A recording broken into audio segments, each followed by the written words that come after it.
La Iglesia Cristiana Josué, filial Apopa, presenta el mensaje de la palabra de Dios. La palabra del Señor en Mateo capítulo 18, versículo 23, dice lo siguiente: por lo cual el reino de los cielos es semejante a un rey que quiso hacer cuentas con sus siervos, y comenzando a hacer cuentas, le fue presentado uno que le debía 10,000 talentos. A este, como no pudo pagar, ordenó su señor venderle, y a su mujer e hijos, y todo lo que tenía, para que se le pagase la deuda. Entonces aquel siervo postrado le suplicaba diciendo: Señor, ten paciencia conmigo, y yo te lo pagaré todo. El señor de aquel siervo, movido a misericordia, le soltó y le perdonó la deuda. Pero saliendo aquel siervo, halló a uno de sus consiervos que le debía 100 denarios, y haciendo de él, le ahogaba, diciendo: págame lo que me debes. Entonces su consiervo, postrándose a sus pies, le rogaba diciendo: ten paciencia conmigo, y yo te lo pagaré todo. Mas él no quiso, sino fue y le echó en la cárcel hasta que pagase la deuda. Viendo sus consiervos lo que pasaba, se entristecieron mucho, y fueron y refirieron a su señor todo lo que había pasado. Entonces, llamándolo su señor, le dijo: siervo malvado, toda aquella deuda te perdoné porque me rogaste. ¿No debías tú también tener misericordia de tu consiervo, como yo tuve misericordia de ti? Entonces su señor, enojado, le entregó a los verdugos hasta que pagase todo lo que debía. Así también mi Padre Celestial hará con vosotros si no perdonáis de todo corazón cada uno a su hermano sus ofensas. En una ocasión había un hombre que, cuando este hombre nació, vivió en un hogar acomodado. Vivió en un hogar donde su padre era un hombre muy trabajador, y por medio de su trabajo él logró ayudar a su familia y sacarla adelante. Este niño, desde muy pequeño, fue una persona muy brillante, muy inteligente, muy capaz, muy sabio. Y abonando a esto la ayuda de sus padres, que los padres lo que hicieron fue enviarlo a la ciudad donde los mejores maestros de las ciencias y de las letras estaban. Fue así como este hombre empezó a crecer. Llegó a ser joven, llegó a desarrollar tanto su parte intelectual, su conocimiento de las letras, y su conocimiento de igual forma también de la Biblia. Fue así como este hombre llegó a ser tan importante, y al final, a sus cortos 18 y 20 años, era un joven muy respetado en la sociedad conocida. Pero su conocimiento lo apartó mucho de la verdad. Tenía tanto conocimiento este hombre, pero no conocía la verdad. Tenía tanta capacidad este hombre que no conocía la verdad. Tanto fue así su desviación que lo llevó no solamente a errar en sus pensamientos, sino también lo llevó a cometer acciones homicidas. Él comenzó a matar a ciertas personas, comenzó a perseguir a ciertos grupos. Era una persona tan capaz, era de tan buena reputación para con los suyos, pero él empezó a desviarse en su conocimiento. Del hombre que les estoy hablando es el apóstol Pablo.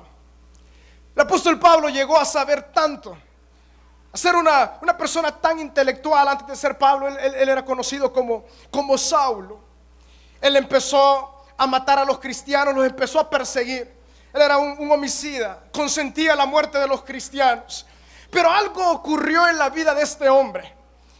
Dice la palabra de que cuando él se perfilaba hacia hacer su trabajo, o sea, matar cristianos, someterlos en la cárcel, cuando él se perfilaba hacia una ciudad llamada Damasco, dice la palabra de que un encuentro como nunca antes surgió en su vida.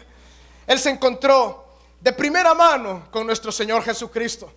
Cuando el Señor Jesucristo se enfrenta con él, le dice: ¿quién eres tú? Y él le dijo: yo soy Jesús, a quien tú persigues.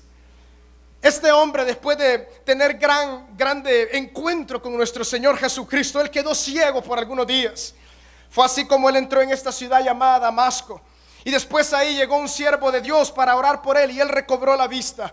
Pero su vida no era la misma. Su vida ahora tenía un propósito grande y misterioso, que ahora nosotros de igual forma podemos ver a la luz de la palabra, las epístolas y la gran obra que el apóstol Pablo hizo con la ayuda del Espíritu Santo. Por eso, mis hermanos, en esta tarde quiero hablar bajo este tema: el perdón, el motor de la gran comisión. El perdón, el motor de la gran comisión. En primera instancia, la parábola que nosotros acabamos de leer es de perdonar a los que están a nuestro alrededor. Es de perdonar a todos aquellos que nos han hecho daño. Pero en esta tarde quisiera enfocar el perdón como el motor en nuestro corazón para avivar la llama de compartir las nuevas de Cristo a todos los que nosotros conocemos y están alrededor de nosotros. El apóstol Pablo en Romanos capítulo 15 versículo 19, él pudo decir: el Espíritu Santo en mí ha hecho no solamente que hayamos predicado en Jerusalén, sino que hemos llegado a lo más lejos de esta tierra. Él menciona una ciudad llamada Ilírico y él dijo: hemos inundado toda Asia con este evangelio.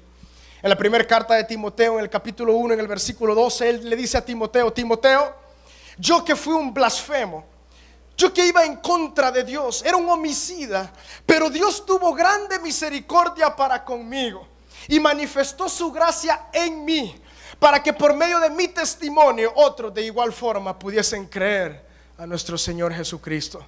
Hermanos, al comprender el perdón de Dios, es el motor de la gran comisión. Quisiera que comparáramos a estos dos hombres en la parábola que nosotros hemos leído en este texto hermoso en esta tarde. Tenemos dos hombres con características muy similares. Algunas de las características es que ambos hombres tenían una deuda. Ambos hombres no podían pagarla. Y ambos hombres le suplicaron a quien le debían que se los perdonara. El primer deudor le vamos a llamar deudor número 1. Este deudor tenía una deuda con su Señor. Dice ahí la palabra del Señor de que él debía 10,000 talentos.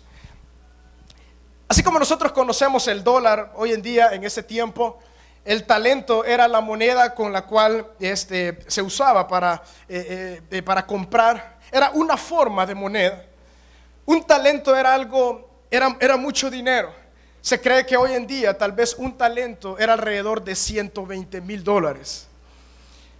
Al hacer una multiplicación, este hombre debía 1.2 billones de dólares si quisiéramos compararlo hoy en día. 10,000 talentos se cree que anda alrededor de 1.2 billones de dólares. Sabemos, hermanos, de que esto no fue una historia verídica, sino el Señor Jesús usaba las parábolas para hacer ver una realidad de su enseñanza. Una idea clara que vemos en esta parábola es la exageración de la deuda que este hombre tenía con su Señor. Le debía 1.2 billones de dólares. No sabemos qué había hecho este hombre para llegar a endeudarse tanto, pero él tenía una deuda. Lo que él supo, su Señor supo de que él no la podía pagar. Por lo tanto, él dijo: te venderé a ti, que era algo muy común en ese tiempo. Venderé a tu esposa y venderé a tus hijos. De alguna forma, eso ayudará a pagar un poco de la deuda. Vino este deudor número 1 y dijo: no, por favor, perdóname, espérame, yo te voy a pagar todo, ten paciencia de mí. La realidad de que yo te voy a pagar todo es una exageración, porque este hombre no tenía la capacidad de pagarle todo a su Señor. Pero dice la palabra de que el Señor, pues movido a misericordia, le soltó y le perdonó la deuda. Él tenía una deuda amplia, no tenía la capacidad de pagar 10,000 talentos, o sea, 1.2 billones de dólares, y le suplicó a su Señor que lo perdonara. Este hombre, al salir de la presencia del Señor, De alguna forma él se encontró con otro deudor que vamos a llamar el deudor número 2. Este deudor número 2 de igual forma tenía una deuda. Tenía una deuda con este hombre que había salido de la presencia del Señor perdonado. Dice la palabra del Señor de que él tenía una deuda de 100 denarios. Un denario, mis hermanos, era el trabajo de un día de un jornalero. Por lo tanto, él debía 100 denarios. Tal vez él debía 100 días trabajados. Pasado esto a dólares, algunos consideran que la conversión sería más o menos como $20,000. 1.2 billones contra $20,000. Pues yo creo que es aún más pequeño que una hormiga. Este hombre hizo lo mismo que hizo este otro deudor número 1. Le dijo: por favor, te ruego que me perdones. Yo te lo voy a pagar. Le dijo las mismas palabras: yo voy a trabajar y yo te voy a pagar poco a poco toda esta deuda. Pero hubo una diferencia entre el Señor misericordioso y este hombre que ya había sido perdonado. Él no aceptó el ruego y él dijo: no, tú irás a la cárcel. Él lo envió a la cárcel. Dice la palabra de que muchos de los que estaban alrededor pudieron ver esta escena y se dolieron mucho en su corazón porque sabían de que este hombre había sido perdonado. Por lo tanto, hermanos, deseo que veamos 3 impedimentos para el perdón en la vida de este deudor número 1. En primer lugar, este deudor no había comprendido seguramente lo que a él se le había perdonado. Ustedes pueden imaginarse un hombre después de haber sido perdonado por una cantidad exorbitante o algo sumamente grande, totalmente gigantesco. Este hombre, cuando sale de ahí, seguramente no había comprendido la realidad de lo que le había ocurrido. Fue así que cuando encontró a este hombre que le debía una pequeña porción con respecto a lo que a él se le había perdonado, él no le importó y él se fue en contra de este deudor. Fue así como entonces el primer impedimento para el perdón podemos analizar y pensar que es la falta de comprensión de lo que este hombre recibió. Él no comprendió lo que él recibió de parte de su Señor. En segundo lugar, en el versículo 30 dice: mas él no quiso cuando le rogó, sino fue y le echó en la cárcel hasta que pagase la deuda. Otro impedimento para el perdón de este hombre es el endurecimiento de su corazón. Se nos parece un poco extraño cómo un hombre, después de haber sido perdonado de una forma tan misericordiosa, cómo endureció su corazón en unos instantes después, o en algunos días después, o en un tiempo después. No sabemos cómo este hombre endureció tanto su corazón, que no solamente no le hizo misericordia, sino que lo echó en la cárcel hasta que le pagase la deuda. Era ilógico que el hombre en la cárcel pudiese pagar la deuda que él debía. Era totalmente ilógico. Este hombre había endurecido su corazón totalmente. Y el tercer impedimento para el perdón, mis hermanos, que lo vemos en la vida de este hombre, es el egoísmo. El egoísmo. En el versículo 28 dice: le ahogaba diciendo: págame lo que me debes. En el versículo 28, en la parte final, dice eso: págame lo que me debes. Este hombre era altamente egoísta. Después de haber sido perdonado, él estaba sobre el otro pidiéndole que le pagara lo que le debía. No solamente no tuvo misericordia, sino que dice la palabra, y usa esta palabra muy importante: le ahogaba. Puesto en nuestro contexto, lo hostigaba, lo hastiaba, hasta decirle: págame lo que me debes. Obviamente este hombre no pudo pagar y no podía hacer eso que este hombre le estaba pidiendo. Trayendo esto, nuestros hermanos, a un contexto en el cual nosotros vivimos hoy en día. Esta parábola la dijo nuestro Señor Jesús hace más de 2000 años, dejando una enseñanza para toda la humanidad de todas las edades. Y de igual forma, mis hermanos, quiero hablar con respecto al perdón en dos áreas. Primero, hacia Dios y después también hacia los hombres. Pero en primer lugar, vamos a hablar con respecto a los hombres. Cada uno de nosotros no somos los deudores dos. Cada uno de nosotros somos los deudores uno, en términos de deuda.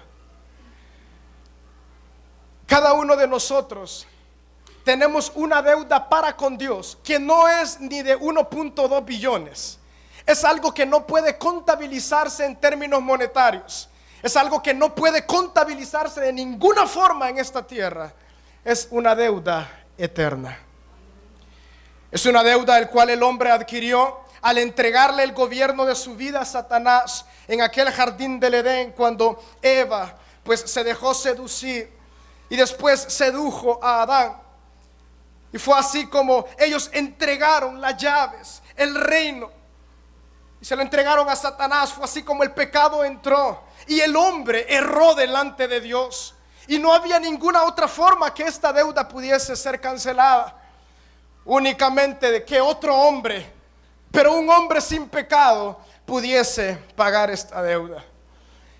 Este deudor número uno tenía una deuda tan inmensa, y la nuestra era aún mucho más grande, mucho más inmensa, mucho más grande de lo que nosotros podamos imaginar. Pero algunos impedimentos, mis hermanos, que nos prohíben a nosotros o nos hacen hacia atrás de perdonar a los demás, quisiera resaltar los mismos que tuvieron este hombre. La falta de comprensión del perdón que este hombre tuvo. Si algo cada uno de nosotros debemos de tener muy en claro, y es el motor para perdonar a todos los que están a nuestro alrededor, es comprender claramente el perdón de Dios en la persona de Jesucristo. Yo le garantizo, mis hermanos, si todos los que estamos acá comprendiéramos perfectamente la grandeza del perdón de Dios en la persona de Jesucristo, lo que a ustedes le deben aquí los hermanos, será como una hormiga, será como un centavo. ¿Cuántas personas se aferran? Es que desde pequeño me hicieron esto, yo no lo puedo olvidar. Tal persona me hizo esto. Sería muy lindo que esta tarde el Espíritu Santo resuene en nuestros corazones. ¿Y acaso tú no te acuerdas lo que tú le hiciste a Dios?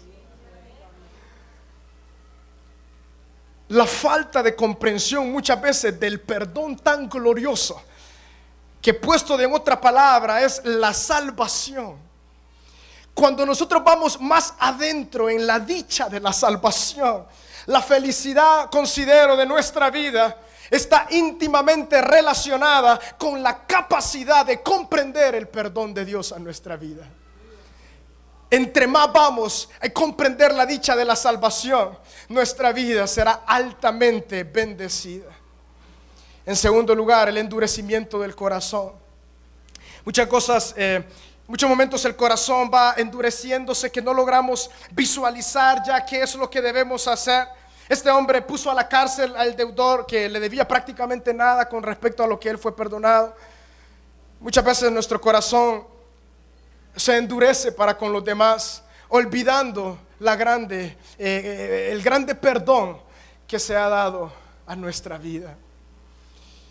Mis hermanos, la obra del Calvario es lo más hermoso que este universo ha recibido. La obra del Calvario, ahí se unió todo, absolutamente todo.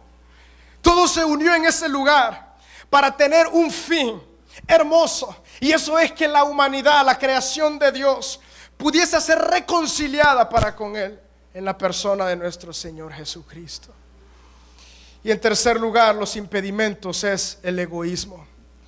Págame lo que me debes. El egoísmo ciertamente no nos permite absolutamente para nada ver el perdón que Dios ha dado a nuestra vida. el considerar el otro tiene que sufrir, el otro tiene que pagar. Cuando comprendemos de que Cristo Jesús en ningún momento dijo ellos tienen que pagar, sino Él dijo yo voy a ponerme en su lugar, yo voy a pagar. Y en segundo lugar es con respecto a Dios, mis hermanos. Mientras leemos el libro de los Hechos, la iglesia con mucho amor y con mucha sencillez, ellos se dedicaban básicamente a hacer muchas cosas, pero quisiera resumirlo en 3. En orar al Señor y en perseverar en la doctrina de Cristo, en amarse los unos a los otros y en anunciar el Evangelio. En orar, en buscar al Señor, en perseverar en la doctrina de los apóstoles, en perseverar en la comunión los unos con los otros y en anunciar al Cristo resucitado. Y el centro de esta enseñanza es esa. El perdón que hemos recibido de parte de Dios, mis hermanos, es el motor que nos va a mover hacia anunciar las virtudes de aquel que nos llamó de las tinieblas a su luz admirable. En un día como este, o tal vez en estos tiempos, tal vez todo diciembre o la última semana de diciembre, generalmente nosotros hacemos algún recuento de algunas cosas que hemos hecho a lo largo de todo el año. Nuestros pensamientos empiezan a volar y empezamos a analizar cosas muy buenas, cosas no muy buenas que hemos hecho, y procuramos que el siguiente año de alguna forma pudiésemos mejorar. Las empresas trabajan de esa forma, empiezan a prepararse de muchos meses antes, y de igual forma cada uno de nosotros analizamos esto. Pero si algo deseo dejar en el corazón de cada uno de los que estamos en este lugar, puede ser que alguno ya decidió de que mañana o el día lunes ya compró sus tenis para salir a correr. Puede ser que alguno ayer fue a realizar la compra al mercado y solo compró verdura y fruta. O puede ser que algunos ya decidieron ahorrar más este año y muchas otras cosas que pueden estar en nuestra mente. La gran pregunta es, ¿hemos pensado en perfilarnos para el otro año? Que cada segundo, cada minuto, cada oportunidad que yo tenga, le voy a compartir a alguien de Cristo. El perdón que nosotros hemos recibido de parte de Dios es el motor para hablarle a todos los que están a nuestro alrededor. Entre más comprendemos de la dicha del perdón que nosotros hemos recibido, que el Señor nos va a poner en nuestro corazón el conocimiento espiritual de la realidad que aquel que camina a nuestro lado y está errante y vagabundo en esta vida no ha recibido el mayor regalo que nosotros hemos recibido. Y hermanos, de igual forma, algunos impedimentos que no nos permiten ir hacia la gran comisión. En primer lugar, la falta de comprensión del perdón de Dios. Algo que consideramos que es vital, central para todo cristiano es comprender la cruz de Cristo, comprender el evangelio de Cristo. Y cuando se nos nubla nuestro pensamiento con respecto a lo que el Señor ha hecho, a lo que significa una nueva vida en Cristo, a lo que significa una vida resucitada espiritual, lo que significa conocer a Dios en la persona de Jesucristo, lo que significa ser justificado delante de Dios, lo que significa ser redimido delante de Dios y lo que significa una eternidad sin Cristo. Hermanos, yo le garantizo, aunque no tenga empleo, aunque todos lo hagan a un lado, aunque usted no vea mayor esperanza, su corazón va a danzar de alegría. Aunque no haya vacas en los corrales, como dijo Habacuc, como dijo Pablo también, yo sé en quién he creído y Él va a guardar este depósito para el día eterno en el cual Él venga por nosotros. Iglesia, cada uno de nosotros tenemos que tener una comprensión clara, espiritual, personal, individual, vívida del perdón de Cristo. Personal, profunda. Cuando eso llega a nuestra vida, hermanos, este perdón será el motor para compartir a quien sea que esté a nuestro alrededor. En segundo lugar, el endurecimiento de nuestro corazón por medio de las pruebas. Mis hermanos, las pruebas y todo lo que viene a nuestro contra, la costumbre misma del caminar cristiano, muchas veces endurece nuestro corazón, endurece la dicha de lo que nosotros hemos recibido. Y es ahí cuando el compartir a otros pierde sabor. ¿Por qué? Porque nuestro corazón está muy endurecido en algunos casos. Hermanos, las pruebas, comprendámoslo a la luz de la palabra. El fin de las pruebas no es endurecer el corazón de nadie, ni tampoco es vivir bajo la sombra de ellas, sino es comprender que por medio de ellas Cristo se perfecciona. Es lograr comprender de que es lo que Dios usa para preservarnos nuestro corazón. Recuerdo lo que el apóstol Pablo le dijo a Timoteo. Le dijo: Timoteo, guárdate de ti mismo y de tu doctrina. Guárdate de ti mismo. Qué interesantes palabras las que el apóstol Pablo le dijo a este joven. Timoteo, guárdate de ti mismo. Y es ahí como Dios preserva, hermanos, nuestra vida en medio de las situaciones adversas.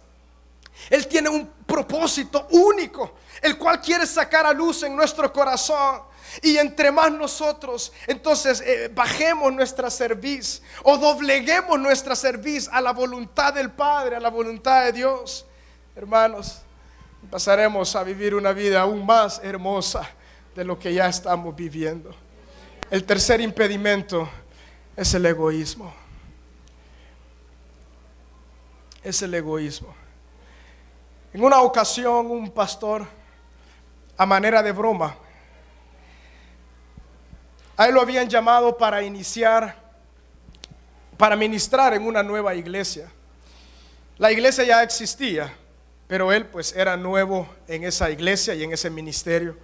Y él hizo una prueba. Él se vistió con ropas pues muy sucias, se hizo ver como un mendigo. Y él llegó a la iglesia el día del culto. Cuando él entró, se sentó muy adelante y él estaba esperando cómo los demás iban a reaccionar.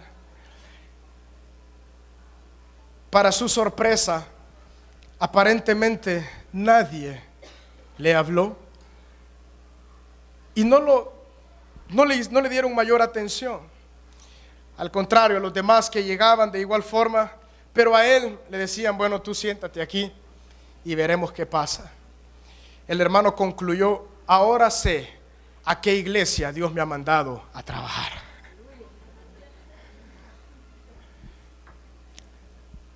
El egoísmo.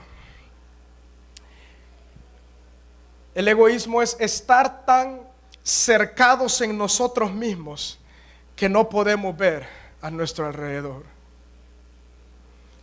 Estar tan cerrados en nuestro... Es más, podemos nosotros estar tan felices en nuestra propia salvación que olvidar el propósito central del por qué el Señor Jesús nos salvó a cada uno de nosotros. Y estos son algunos de los impedimentos entonces para la gran comisión. Pero yo sé que en esta iglesia estos impedimentos no existen. Y yo sé que para el 2017 estos impedimentos no existirán. Y el perdón, como les decía, individual, espiritual, profundo en cada uno de nosotros, la comprensión nos llevará más allá, mis hermanos.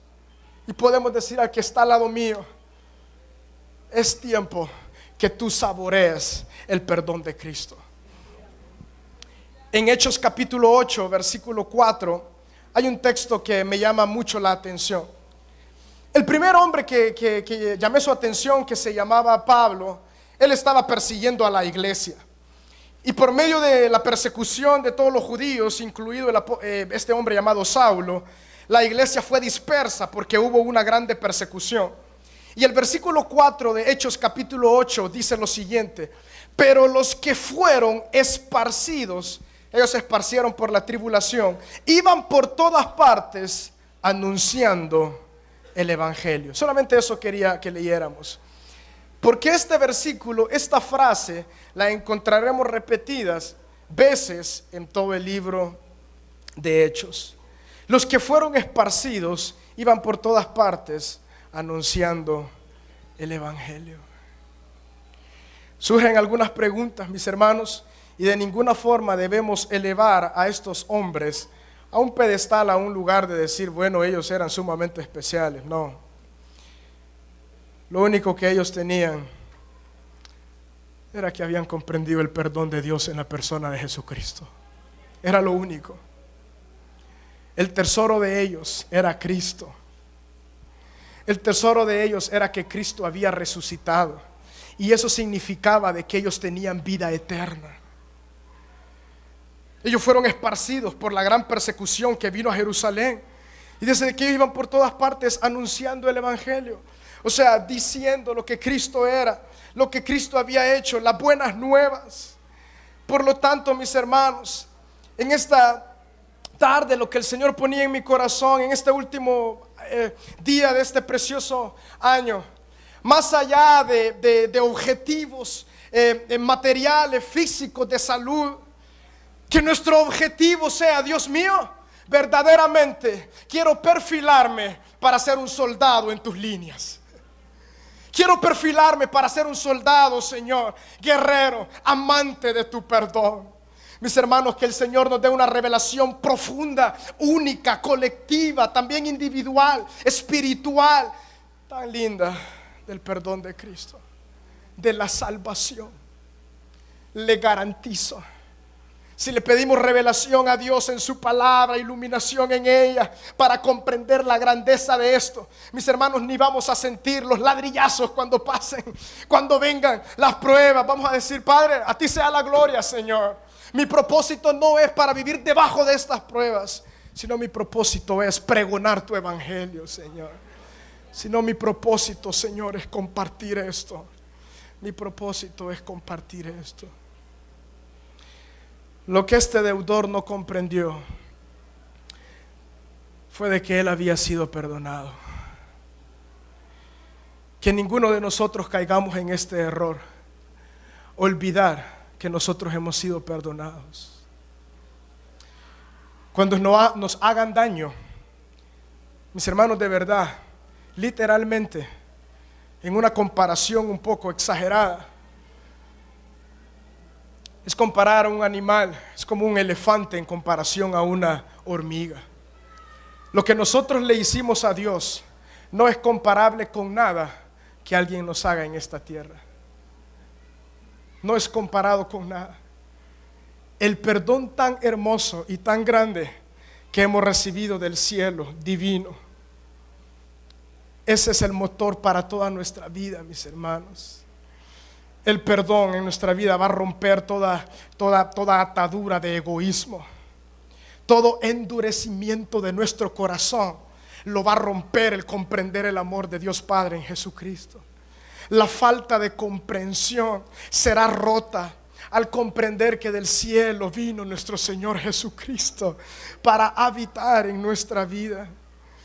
No sé, tal vez estemos en medio de, aún en estos últimos días del año, este último día, estemos en medio de grande prueba, hermanos. El comprender el perdón de Dios nos hará volar por sobre todo, nos hará saltar por sobre todo. Y concluyo entonces con esta historia. En una ocasión había un hombre que no tuvo mucha suerte, no tuvo aparentemente mucha bendición en esta vida cuando él nació. Él nació siendo un esclavo. Los esclavos en los tiempos del Imperio Romano no tenían ningún derecho, no tenían pues ningún privilegio. Literalmente ellos dependían de aquel que los había comprado, de su amo. El amo podía hacer lo que fuera con ellos. Si el amo quería matarlos, pues los podía matar. Si el amo los podía hacer trabajar hasta que sangraran, pues así fuera. Si su amo era un buen amo, entonces era bueno con ellos. También hasta que su amo decidiera qué hacer con él, este hombre podía cambiar su estatus. Eso quiere decir, él toda su vida le pertenecía a su amo. Este joven fue creciendo y cuando llegó a ser hombre, tal vez él le robó algo a su amo, pero él decidió escaparse de su amo. Las reglas eran muy duras. Las reglas de ese imperio eran tremendamente duras. Nadie podía escaparse de un amo. Todo esclavo que hiciera esto merecía la muerte. No solamente lo merecía, sino que le caía legalmente la muerte. Pero este hombre, eso fue lo que hizo, escapó. Y cuando él escapó a una ciudad que se llama Roma, en Italia. Cuando este hombre llegó a esa ciudad, no sabía lo que iba a venir a su vida, no tenía idea lo que iba a llegar a su vida. Pero se encontró con un hombre que le presentó a Cristo Jesús. El nombre de este hombre era Pablo. Cuando él se encontró con este hombre, él comprendió el perdón de Dios en la persona de Jesucristo. El hombre del cual les estoy hablando es un hombre que se llamó Onésimo. Y su historia está relatada en la corta pero hermosa carta de Filemón. Este hombre, cuando llegó a Roma, conoció a Pablo. Interesantemente, Pablo conocía al amo de Onésimo. ¿Podrían ustedes imaginarse Pablo al decir, bueno, o sea que tú escapaste de la casa de mi amigo? Tú sabes que tú mereces la muerte. Él lo sabía todo. El apóstol Pablo, con mucho amor, empezó a escribir una carta para este hombre llamado Filemón. Y le dijo, Filemón, yo quiero pedirte un favor de lo más profundo de mi corazón. Conmigo está Onésimo, quien merece la muerte y quien seguramente te ha robado y te ha causado muchos males. Pero yo te pido que tú lo perdones. Y yo quiero volvértelo a enviar para que verdaderamente tu corazón pueda palpar el perdón y el amor que ahora vivimos en Cristo. Cuenta la historia universal de la iglesia que este hombre llamado Onésimo volvió y Filemón lo perdonó. La historia dice que Onésimo terminó siendo un obispo muy importante de la iglesia en Éfeso. Mis hermanos, el perdón de Dios es el motor para la gran comisión. No hay nada más. No hay técnicas. No hay estrategias. Comprendámoslo. El pueblo en Hechos, la iglesia primitiva, ellos lo que hacían era simplemente amar y comprender el perdón y decir, esto yo lo tengo que compartir. Por lo tanto, concluyo con estas palabras. Así como estos dos deudores, ambos tuvieron la misma oportunidad. Ambos debían, pero solo uno tuvo la oportunidad de hacer el bien a otro, pero este no lo hizo. Que cada uno de nosotros, al comprender el perdón de Dios en la persona de Jesucristo, vayamos y en agradecimiento hagamos este siguiente año lo que Dios nos ha mandado a hacer. No tiene que ser visto por nadie. Hermanos, si el Señor los ha puesto a ustedes en una empresa, que ese negocio, los empleados ardan para Cristo. Que en sus pasajes las personas ardan para Cristo. Simplemente, ¿por qué? Porque yo fui perdonado. Sencillamente porque yo tengo vida eterna y yo deseo compartir esto con nosotros. Así que, hermanos, guardemos esto en nuestro corazón. El perdón es el motor de toda nuestra vida cristiana y es el motor de la gran comisión. Buen Padre, gracias, Señor, por esta tarde. La Iglesia Cristiana Josué, filial Apopa, presentó el mensaje de la palabra de Dios.